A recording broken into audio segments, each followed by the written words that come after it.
اللہ اس گناہ کو نہیں بخشے گا کہ کسی کو اس کا شریک بنایا جائے، اور اس کے سوا اور گناہ جس کو چاہے گا بخش دے گا، اور جس نے اللہ کے ساتھ شریک بنایا تو بے شک وہ رستے سے دور جا پڑا۔ یہ لوگ اللہ کے سوا جو پرستش کرتے ہیں تو کچھ دیویوں کی، اور پکارتے بھی ہیں تو شیطان سرکشی کو، جس پر اللہ نے لعنت کی ہے، اور وہ اللہ سے کہنے لگا میں تیرے بندوں سے غیر اللہ کی نیاز دلوا کر مال کا ایک مقرر حصہ لے لیا کروں گا، اور ان کو گمراہ کرتا اور انہیں امیدیں دلاتا رہوں گا، اور یہ سکھاتا رہوں گا کہ جانوروں کے کان چیرتے رہیں، اور انہیں سمجھاتا رہوں گا، تو وہ اللہ کی بنائی ہوئی صورتوں کو بگاڑتے رہیں گے۔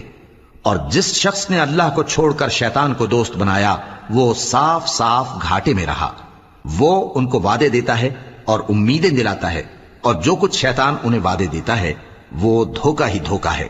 ایسے لوگوں کا ٹھکانہ جہنم ہے، اور وہ وہاں سے کوئی راہ فرار نہیں پا